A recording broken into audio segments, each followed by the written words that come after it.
Captain Jake Morrison stood on the bridge of the USS Horizon, his gaze fixed on the stars through the main viewport.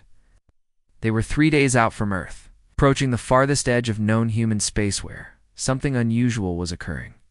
The sensors detected energy readings that defy logic, Earth Command had said, and we need answers. "Captain, we're nearing the coordinates," reported Lisa Kane from her station. She was the ship's chief engineer. A woman with an uncanny ability to fix anything and make sense of things.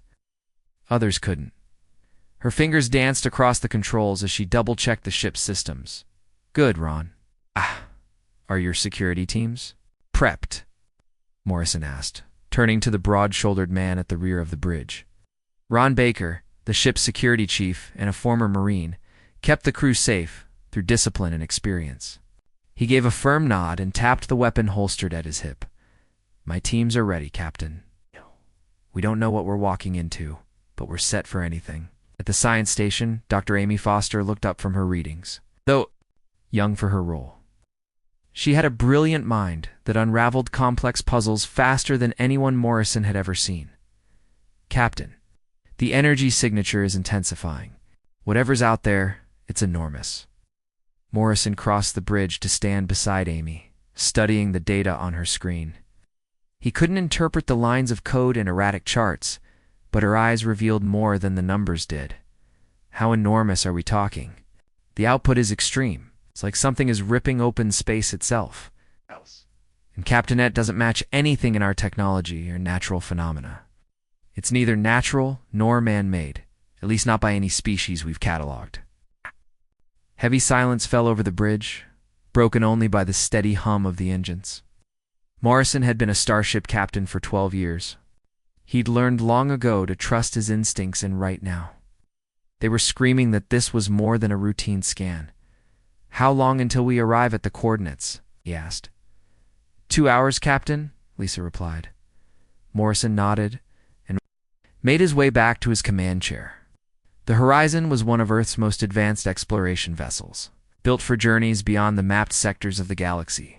With a volunteer crew of 200 scientists, engineers, medics, and soldiers, it was designed for discovery, not conquest. The ship stretched nearly 1 kilometer in length. Armed with cutting-edge engines and formidable defensive systems, its shields could withstand most known weaponry, and its sensors could detect anomalies from light years away. But no amount of engineering could guarantee safety from the unknown. "Captain." "Incoming message from Earth Command," said the communications officer, a young ensign named Pete Davis. "Put it through." Admiral Clark's voice crackled through the speakers, filling the bridge. "Captain Morrison, this is Earth Command. Let me remind you, this is strictly a reconnaissance mission. Your orders are to observe and report. Do not engage unless absolutely necessary." "Understood, Admiral. We'll proceed with caution." "Good luck, Captain." Earth Command out. As the transmission ended, Morrison glanced around at his crew. Despite the unease in the air, every face reflected resolve.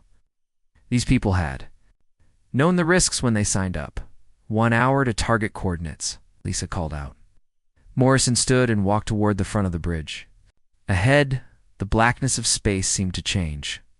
It wasn't ordinary void, it was darker, like the absence of reality itself. "Amy, are you getting anything from that area?" "Yes, Captain.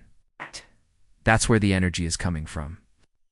Like a massive whirlpool, but instead of water, it's composed of dark matter and energy. I've never seen a phenomenon behave like this." Ron stepped closer to the viewport. "Captain, that thing doesn't feel right. We might want to keep our distance." Morrison nodded slightly. "We'll be cautious, but we have to get close enough to collect data. That's our mission." As the ship approached, the anomaly loomed larger. It rotated slowly, like a vast tornado suspended in the void. Flashes of light flickered within, but not like lightning. These were arcs of purple and blue, twisting in unnatural ways that made the eyes ache. 30 minutes to the coordinates," Lisa reported, her voice tight. "Captain, the readings are spiking," Amy said, urgency rising in her tone. "Energy levels are escalating rapidly. I'm also picking up a gravitational anomaly. It's like this thing is dragging the fabric of space inward. Morrison felt his pulse quicken. Can we remain at a safe distance and still gather sufficient data? I believe so, sir, but we'll need to be extremely careful. Any closer, an escape might not be possible. Understood. Lisa, slow us down. Prepare to hold position. Yes. Captain, the USS Horizon? The Horizon slowed as it neared the swirling void. The crew stared in awe and dread as the anomaly loomed ever larger. It was both mesmerizing and horrifying, beautiful in form, terrifying in meaning. 10 minutes. To target coordinates, Lisa announced. Amy, begin a full scan. I want every detail we can get on that thing. Yes, Captain. Initiating scans now. Invisible beams reached into the darkness, probing with advanced sensors designed for deep space anomalies. Data poured back into Amy's station, and her expression shifted from curiosity to disbelief. Captain, ... Shouldn't be possible. It's generating its own space-time. It's not just a void, it's a portal. But to where? I can't say. Morrison felt a chill pass through him. Portal to where exactly? Amy shook her head. The reading suggests it's a gateway, maybe to another dimension. Maybe even another universe. But according to everything we know, that shouldn't exist. Without warning, the ship jolted. Lights dimmed. A shrill alarm blared through the bridge. What's happening? Morrison shouted. We're being pulled in, Lisa called, hands flying over her console. Engines are at maximum, but we can't break away. The ship shook violently. Morrison gripped his chair as the deck tilted beneath his feet. Emergency. Power to engines. All hands prepare for evasive maneuvers. But it was no use. The swirling dark tore against reality itself, dragging the horizon toward its center. The ship vanished into the unknown. For what felt like hours, the USS Horizon tumbled through darkness. Space bent and twisted around them, obeying no laws they understood. Time seemed to stretch and compress. The crew clung to stations and bulkheads. As the ship spun through impossible geometry, then dashed suddenly silence. The motion stopped. The ship drifted, still and quiet. Captain Morrison picked himself up from the bridge floor.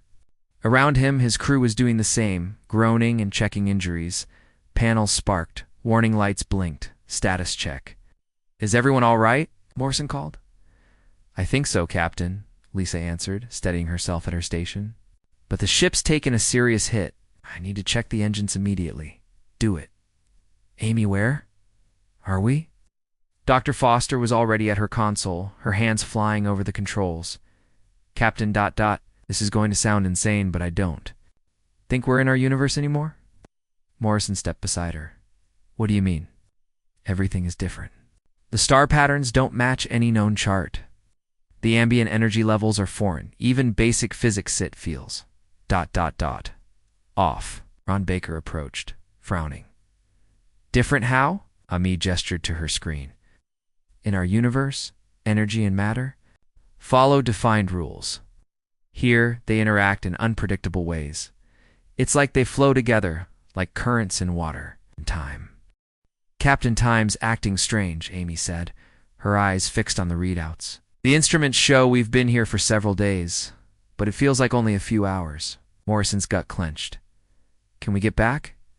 I don't. No, Amy replied. The gateway we entered through, it's gone. I can't find any trace of it. Suddenly, Lisa's voice crackled over the intercom. Captain, you need to see this. I'm in engine room 7. Morrison, Amy, and Ron moved swiftly through the ship's corridors. The horizon was bruised but still intact. When they reached the engine room, they found Lisa standing before a newly formed structure, a wall of glowing blue crystal that hadn't been there before. It just appeared, Lisa said. 1 minute, it was normal. The next, this was here. And Captainite's not just some decoration. It's interfacing with our systems. Amy raised her scanner to the crystal. ... alive. Not like a living creature, but like it's sentient. It's trying to connect with the ship. Morrison reached out and touched the crystal, and his mind exploded with imagery. Visions flooded in. A grand civilization thriving in this bizarre realm. They called themselves the Architects. They had created marvels that made human science look primitive. Did you see that? Amy gasped, stepping back from the crystal. Morrison nodded slowly. The architects. They lived here eons ago. But something happened to them. In the days that followed, the crew began exploring their strange surroundings.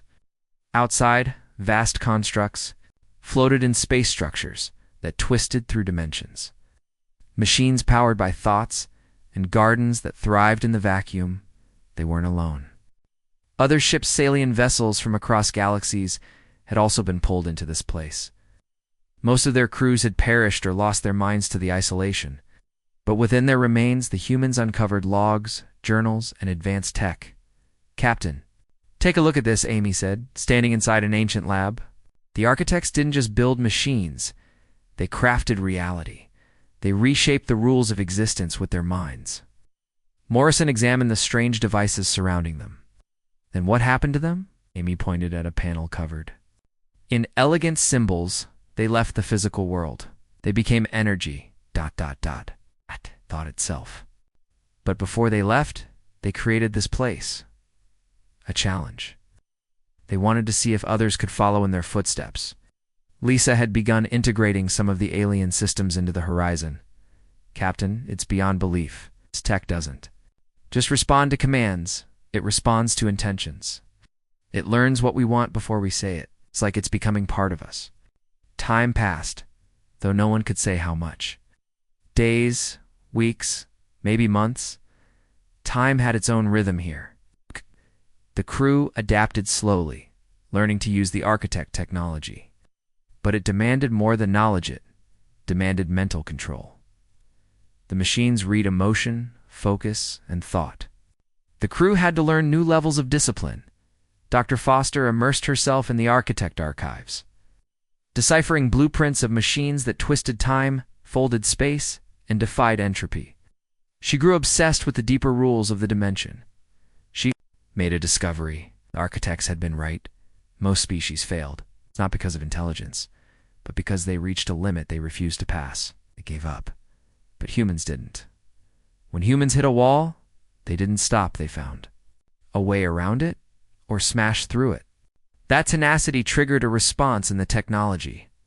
Morrison learned to use a device that could shift matter between dimensions. Engineer. Kane discovered how to tap into energy fields outside of space-time itself. Security Chief Baker activated weapons that could trap enemies in repeating temporal loops. The crew shared knowledge freely. They trained together, tested theories, and encouraged one another. And something remarkable happened. The technology worked better when they worked as a team. The architects had evolved through isolation, but humanity transcended together. Years passed within the strange dimension, but time there didn't flow as it should. The crew barely aged, their bodies spared by the shifting tides of this reality. They studied, they evolved. They became something far more than they were when they'd arrived. One day, Captain Kimmy approached Morrison. "I think I know how we can get back." Morrison looked up from the device he'd been calibrating, a machine that bent the laws of existence like clay. "How? The same way we entered Donley this time. We create the doorway ourselves, and we choose where it leads." United by determination and longing for home, the crew worked side by side. They fused architect technology with human creativity and persistence. They poured their hopes into the gateway they built, an exit not just made from knowledge, but from will. As the final preparations were made, Morrison took a long look at the strange realm that had reshaped them. This place had become their forge, their crucible. They were no longer the crew that had vanished from human space. "Are we ready?" he asked. "Ready, Captain," came the unified reply. Morrison activated the gateway. In a burst of blue light, the USS Horizon vanished from the architect dimension, heading home toward a galaxy that had no idea what was about to return. The Horizon reappeared in normal space, light radiating from its hull. But they weren't near Earth. They were deep in Galactic Council territory, surrounded by a fleet of unknown alien ships, sleek, deadly vessels with weapons powerful enough to level worlds. Captain Jake Morrison stood tall on his bridge, his eyes scanning the formation of warships that now enclosed them. These were not the ships from his time. The Council had advanced while Earth struggled in its absence. "Captain, we're receiving a transmission," said Pete Davis from Combs.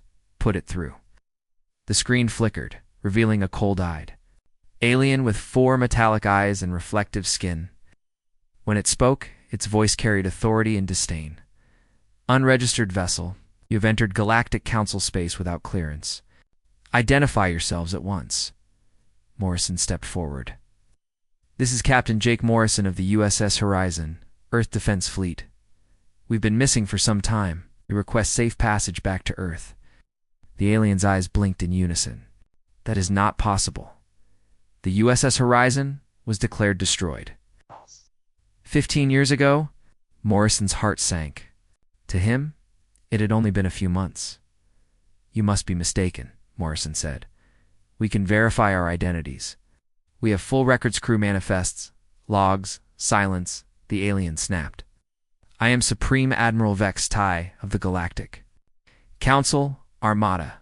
You are to surrender your vessel for immediate inspection. Resistance will be crushed." The bridge was still. Morrison looked to his crew. They were not afraid. They had endured the impossible. "With all due respect, Admiral," Morrison said evenly, "we decline. We intend to return to Earth peacefully." Vex Tai's eyes narrowed. "You decline? You refuse the authority of the Galactic Council? Your species can barely navigate the stars, and yet you defy us?" Something stirred inside Morrison. Architect Systems responded. He felt them attuned to his will, linking with the ship, with his crew. The Horizon was more than metal net, was alive with purpose. "We're leaving," Morrison said. His voice was calm. "Absolute." "You are not," Vex Tai barked.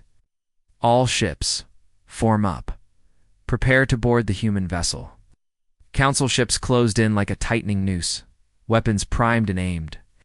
But Morrison didn't flinch. He reached out. With his thoughts connecting to the ship's heart, the Architect Systems answered. The USS Horizon vanished. One instant, it was surrounded. The next hit was gone.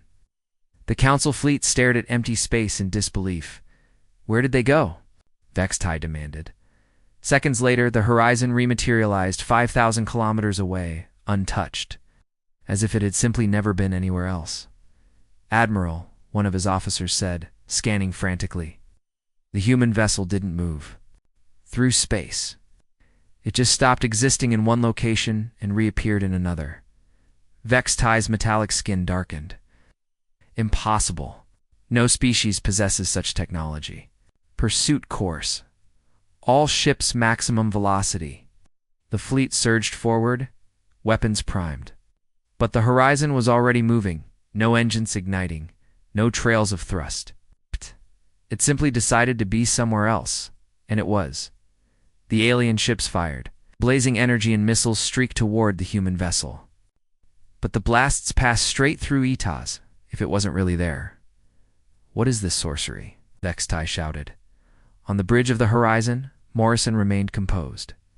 He could feel the ship shifting between dimensions, slipping between layers of reality.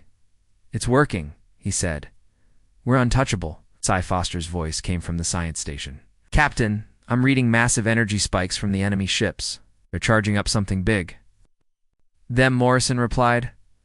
"Lisa, are we ready?" "Ready, Captain," Lisa Kane confirmed. "Reality anchor is fully charged." Morrison nodded. It was time to show the galaxy what humanity had become. The Council fleet assembled into a battle formation and unleashed everything they had on the Horizon. Energy beams, explosive missiles, and weapons powerful enough to fracture. Moons all struck the same point in space, but the Horizon wasn't there. It existed just outside. Normal space, observing from a dimension adjacent to their attackers.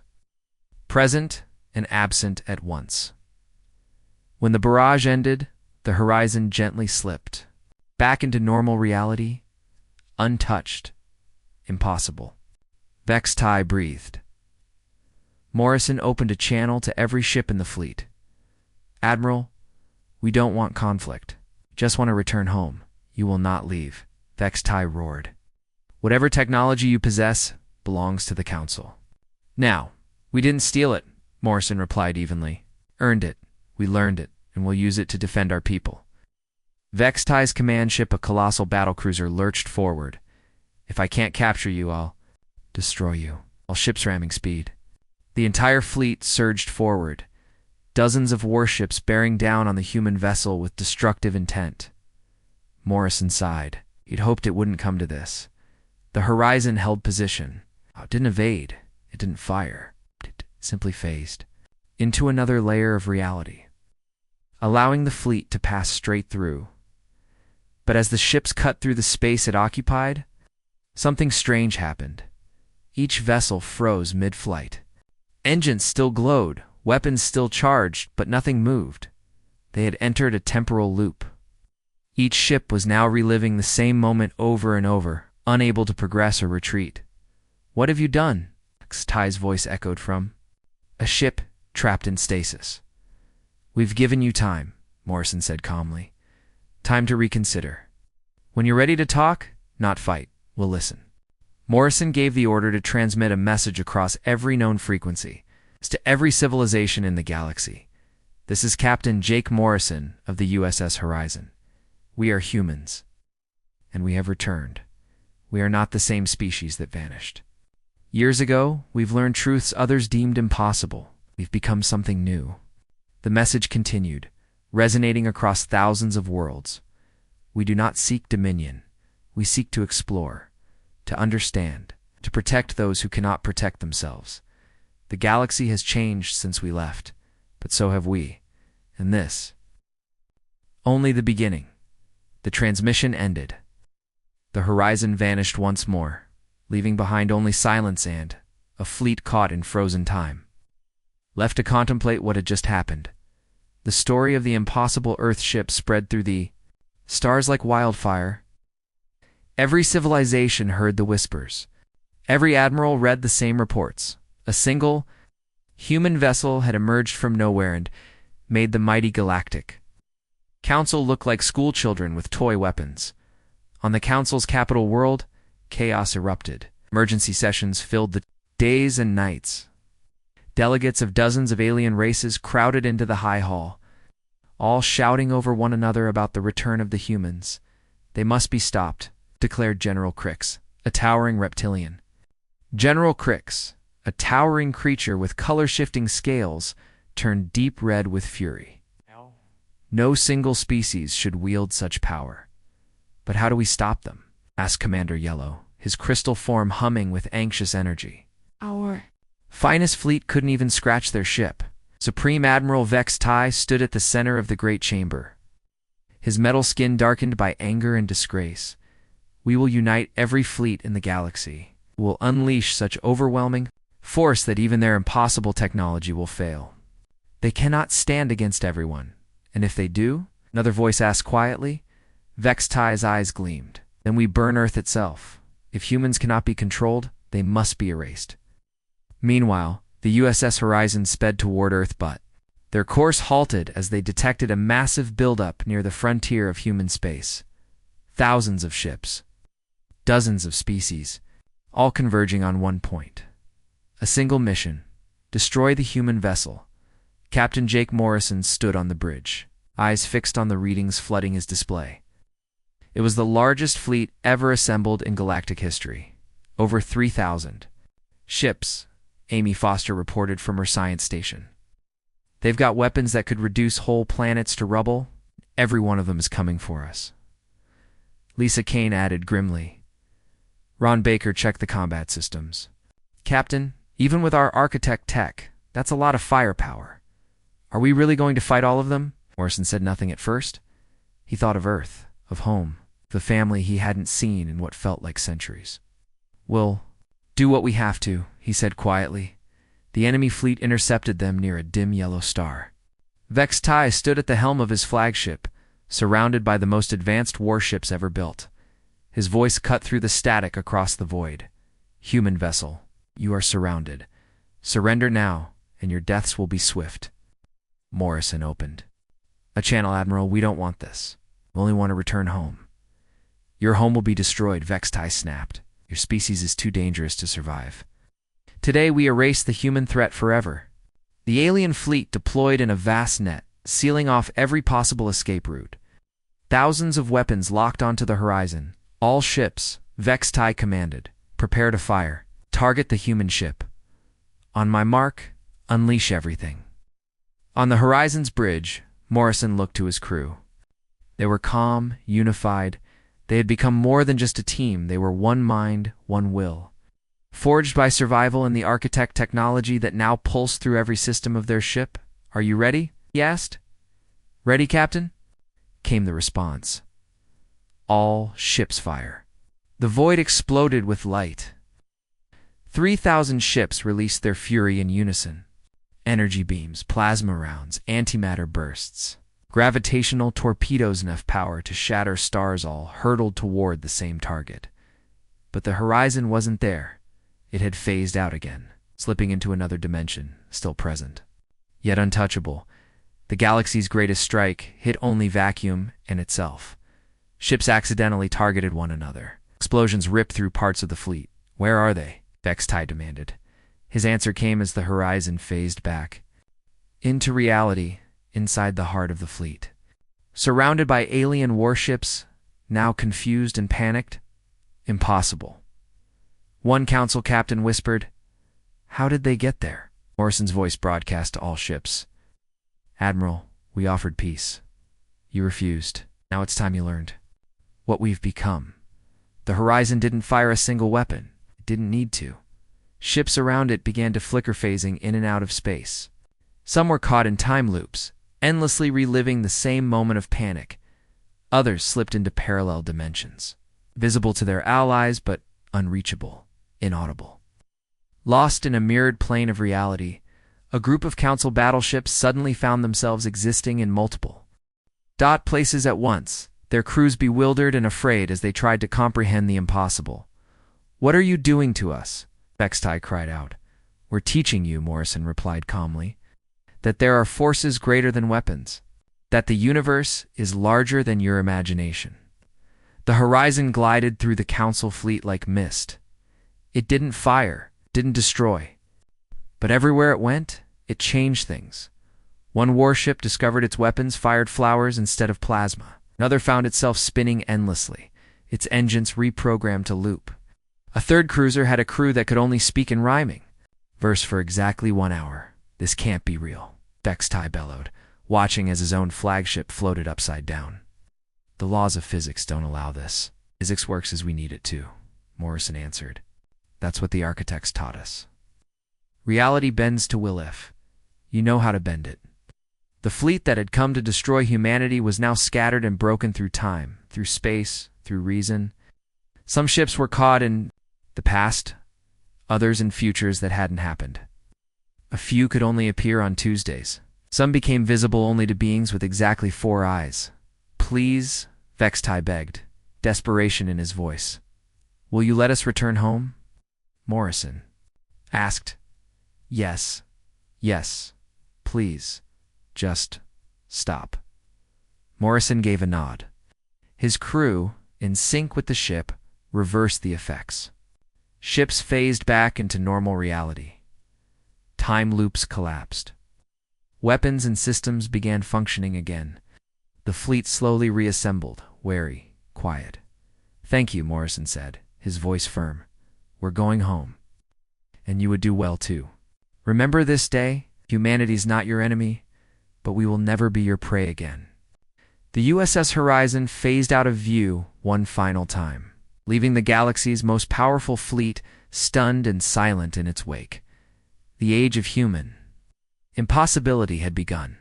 The horizon finally reached Earth, emerging from folds of strange space above, its blue and green surface. On the bridge, Captain Jake Morrison stood silently, gazing down at the planet he once called home.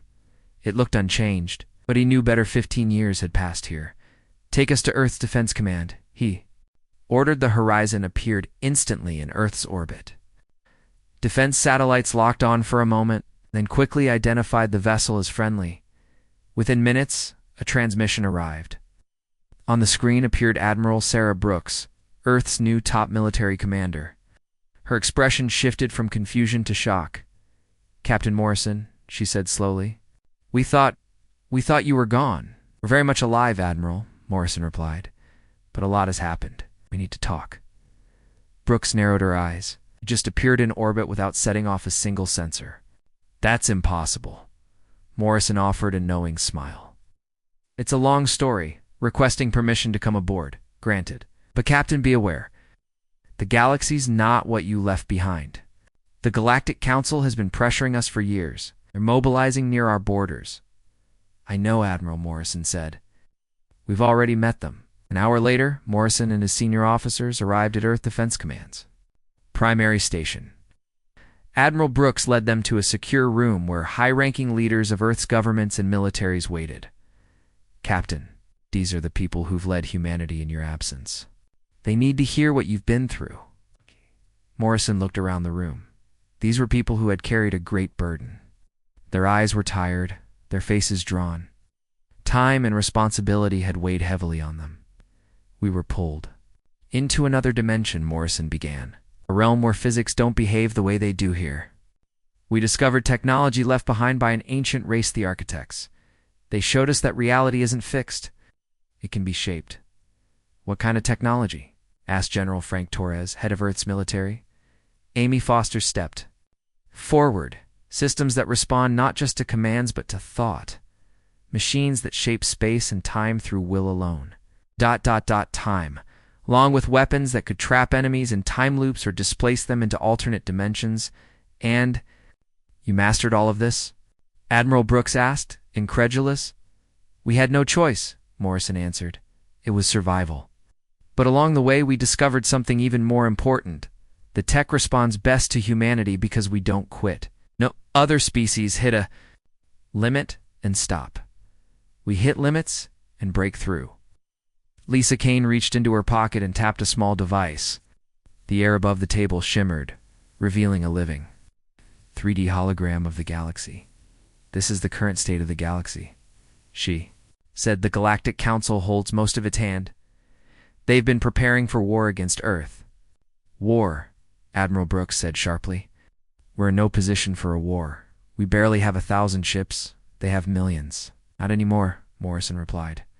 "We've already shown them that numbers don't matter when reality itself is flexible." Ron Baker stepped forward. "Captain, should we inform them about the fleet?" Morrison nodded. "Admiral, we encountered 3,000 Council warships. They attacked us with everything they had. We neutralized them without firing a single shot." "How is that possible?" Brooks asked. "We showed them something greater than weapons," Morrison said. "We showed them what humanity has become." In the days that followed, the Horizon crew began working with Earth's top scientists and engineers. They shared knowledge how to build engines that folded reality, weapons that could shift mass through dimensions, and defenses that couldn't be predicted or countered. Dr. Foster founded the Institute for Impossible Sciences. "We're going to lead a revolution of thought," she declared. "We'll prove that impossible is just a challenge waiting to be cracked." Lisa Kane worked with engineers to build a new kind of starship fusing architect tech with human creativity. "These ships won't just travel through space," she explained. "They'll travel through potential." But the most profound transformation came from within. The Horizon crew began training others, unlocking mental capacities humanity had always carried but never used. "We always had the potential," Morrison told a class of new recruits. "The architects saw it. Other species get trapped by what they think are limits, but not us. We don't stop." Within months, Earth launched a new fleet. Ships that defied logic, crews that believed in impossible possibilities, and perhaps more importantly, a mindset that saw barriers as invitations. The galaxy watched in stunned awe as humans began unraveling problems once believed eternal.